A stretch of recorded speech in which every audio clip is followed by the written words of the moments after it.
오늘의 10분 말씀. 로마서 12장 9절부터 21절입니다. 사도 바울은 12장부터 복음과 일치된 삶을 살도록 저와 여러분들에게 권면하고 있습니다. 그래서 12장 전반부에서 복음의 능력을 강조하였습니다. 하나님이 주신 복음의 능력으로 인하여 우리들의 마음이 새롭게 변화를 받을 수 있습니다. 그래서 세상의 흐름을 본받지 아니하고 하나님의 뜻이 무엇인지 분별하며 그 뜻대로 살 수 있게 되었음을 말하고 있습니다. 그리고 바울은 그것이 우리들이 마땅히 드려야 할 영적 예배다라고 말하였습니다. 여기서 가장 중요한 것은 새롭게 변하는 것이 외부의 강요가 아닌 복음의 능력을 통해 내적인 변화가 일어난다라는 것입니다. 그것이 복음의 능력입니다.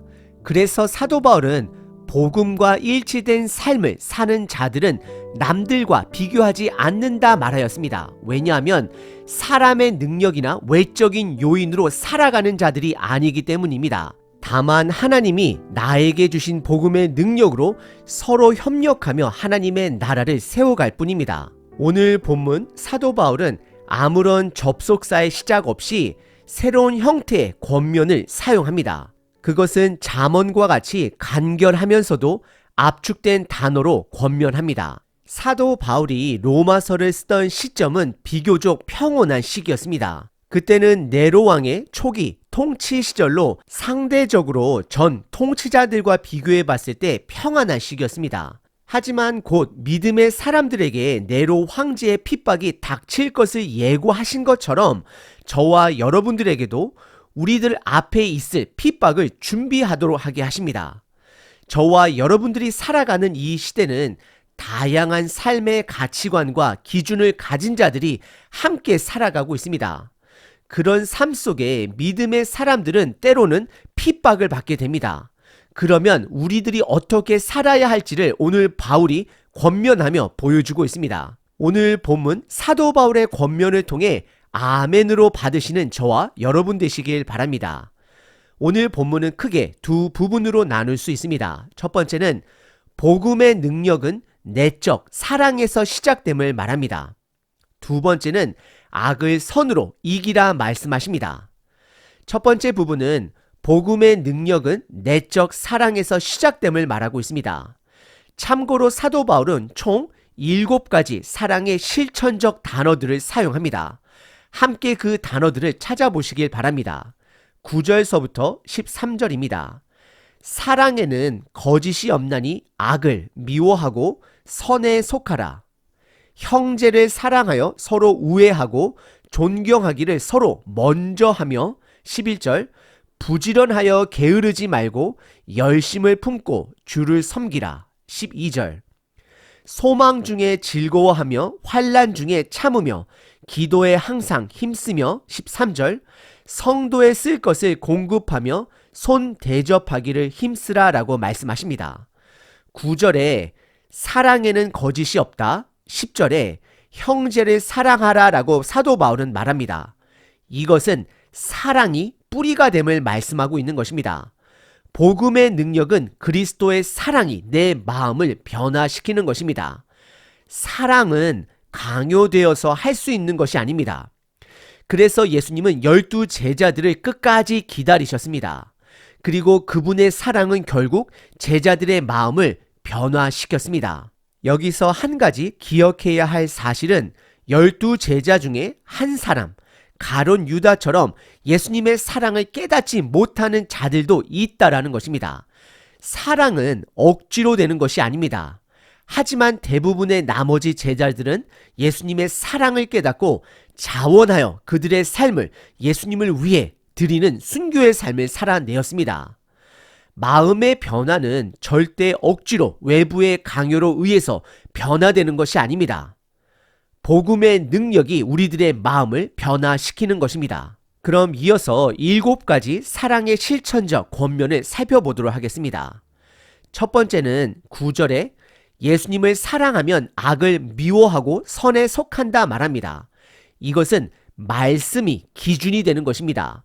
우리의 이성이나 정서적으로나 그 시대적으로 선과 악을 판단하는 것이 아니라 말씀이 기준이 되어 악을 미워하고 선에 서는 것입니다. 즉 말씀 쪽에 거하는 것입니다. 두 번째는 예수님을 사랑하면 교회 식구들을 향하여 먼저 대우하며 먼저 존중해 줍니다. 왜냐하면 그들은 예수님이 사랑하는 자들이기 때문입니다. 예수님이 나도 사랑하시지만 우리 공동체 다른 교인들도 사랑하심을 우리는 기억하셔야 합니다.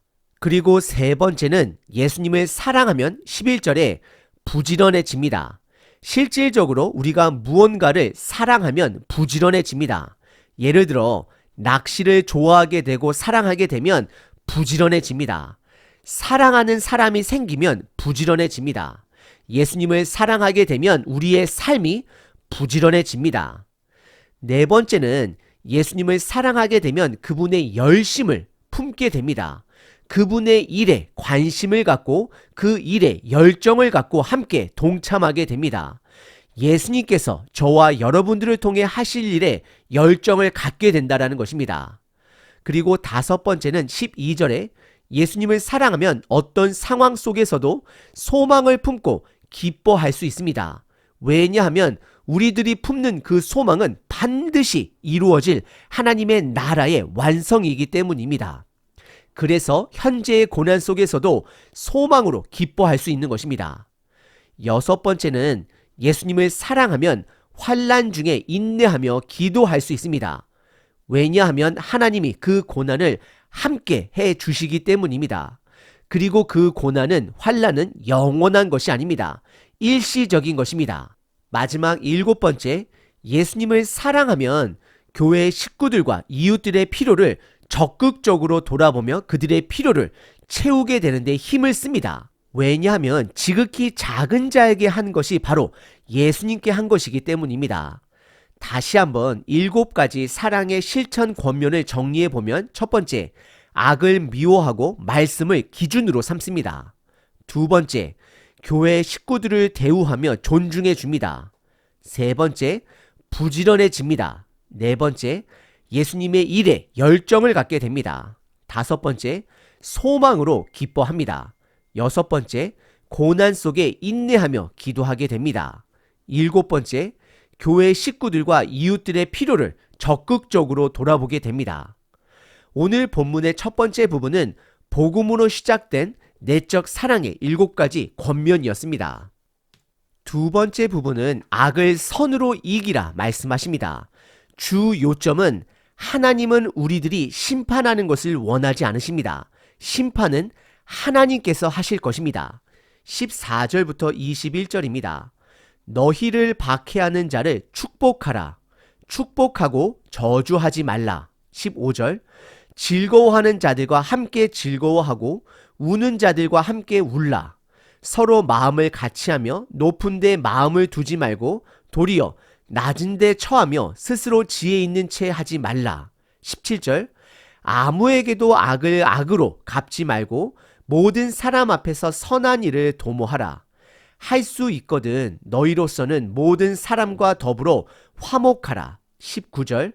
내 사랑하는 자들아, 너희가 친히 원수를 갚지 말고 하나님의 진노하심에 맡기라. 기록되었으되 원수 갚는 것이 내게 있으니 내가 갚으리라고 주께서 말씀하시니라. 20절. 내 원수가 줄이거든 먹이고 목마르거든 마시게 하라. 그러함으로 내가 숯불을 그 머리에 쌓아 놓으리라. 21절. 악에게 지지 말고 선으로 악을 이기라 라고 말씀하십니다. 14절에 우리를 박해하는 자들에게 우리들이 가져야 할 마음의 자세를 권면합니다. 그것은 그들을 저주하지 말고 축복하라 말합니다. 쉽지 않습니다. 어려운 것입니다.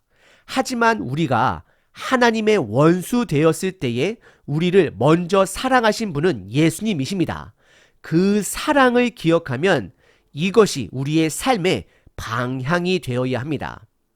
그리고 15절과 16절에 교회 식구들과 함께 공감하며 화합하라 라고 말씀하십니다. 누군가 기뻐할 때 같이 기뻐하고 슬퍼할 때에 함께 슬퍼하라고 말씀하고 있습니다. 오늘 본문 16절을 보시게 되면 우리 스스로를 돌아보도록 하게 합니다. 혹시 내가 나이가 들면서 누군가를 자꾸 가르치려고 하거나 내 생각을 고집하는 나의 모습이 강해지고 있지는 않은지 스스로 점검해 보셔야 합니다. 우리는 겸손히 아픈 자들과 함께 아파하며 기뻐하는 자들과 함께 기뻐해야 합니다. 동행함이 최고의 사랑입니다. 그리고 17절서부터 21절은 박해 속에서도 악에게 지지 말고 선으로 악을 이기라 라고 말씀하십니다. 이것은 보이지 않는 영적 전쟁을 말합니다. 왜냐하면 악인에게 선으로 대한다라는 것은 정말로 쉽지 않기 때문입니다. 하나님을 신뢰하지 않고는 가능하지 않습니다. 17절에 사도 바울은 아무에게도 악을 악으로 갚지 말라라고 말을 합니다. 즉 복수하지 말라라는 것입니다. 복수는 인간 사회 속에 뿌리처럼 존재하는 악의 사이클입니다. 돌고 도는 것입니다. 예수님이 그 악의 사이클을 끊으신 것입니다. 원수를 원수로 갚지 아니하시고 사랑하신 것입니다. 그리고 18절에 최선을 다해 모든 사람들과 화목하라라고 말씀하십니다. 이것은 다른 말로 말하면 하나님의 주권을 신뢰하라는 것입니다. 누군가 여러분들을 괴롭게 한다면 하나님은 반드시 그들을 하나님의 기준에 따라 심판하실 것입니다.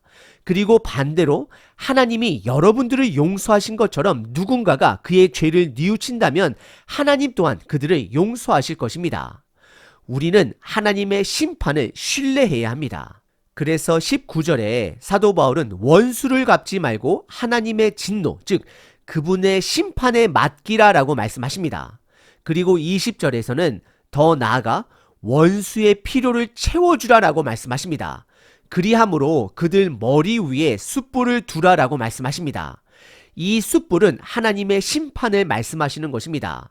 우리들이 원수의 필요를 채워준다 할지라도 결국 심판하시는 분은 하나님이 되심을 말씀하고 있는 것입니다. 그래서 21절에 악에게 지지 말라 말씀하십니다.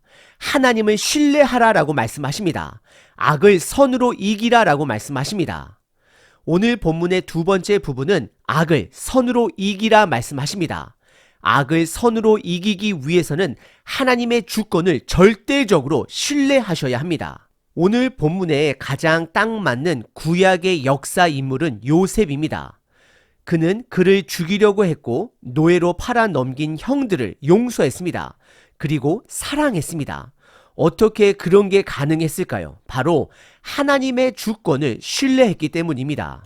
오늘 본문은 우리들에게 복음과 일치된 삶을 살게 되면 복음의 능력으로 남을 사랑하게 됨을 말씀하고 있습니다. 첫 번째, 악을 미워합니다. 두 번째, 먼저 존중합니다. 세 번째, 부지런해집니다. 네 번째, 열정을 갖게 됩니다. 다섯 번째, 소망으로 기뻐합니다. 여섯 번째, 고난 속에 인내로 기도합니다. 일곱 번째, 남들의 필요를 적극적으로 돌아보게 됩니다. 그리고 더 나아가 악을 악으로 갚지 말라, 선으로 이기라라고 말씀하고 있습니다. 우리가 예수님의 모습을 닮아가는 것이 바로 복음과 일체된 삶인 것입니다. 오늘 하루도 우리에게 이미 주신 복음의 능력으로 예수님의 모습을 어제보다 오늘 더 닮아가시는 저와 여러분 되시길 바랍니다. 시편 37편입니다. 여호와께서 사람의 걸음을 정하시고 그의 길을 기뻐하시나니 그는 넘어지나 아주 엎드려지지 아니함은 여호와께서 그의 손을 붙드심이로다. 길을 이끄시는 하나님 아버지, 오늘 해야 하는 많은 일을 주님께 먼저 올려드립니다. 일의 우선순위를 잘 정하게 하소서.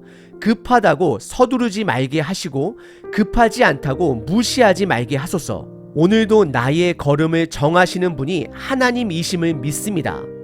때문에 주님께 상의하고 걷게 하소서. 나의 가는 길과 살아가는 모든 길을 주님께 의존합니다. 내가 아무리 계획할지라도 주님이 이루게 하셔야 가능합니다. 하나님의 뜻만이 드러나길 바랍니다. 오늘도 주님이 나의 마음에 확정함을 주실 것을 믿습니다. 하나님은 살아계셔서 나에게 응답 주시는 분임을 믿습니다. 들리지 않아서 마음대로 했다 하지 말게 하소서. 보이지 않아서 내 길을 정했다 하지 말게 하소서. 오늘도 나의 가는 길에 인도자가 되어 주소서. 예수 그리스도의 이름으로 기도합니다. 아멘.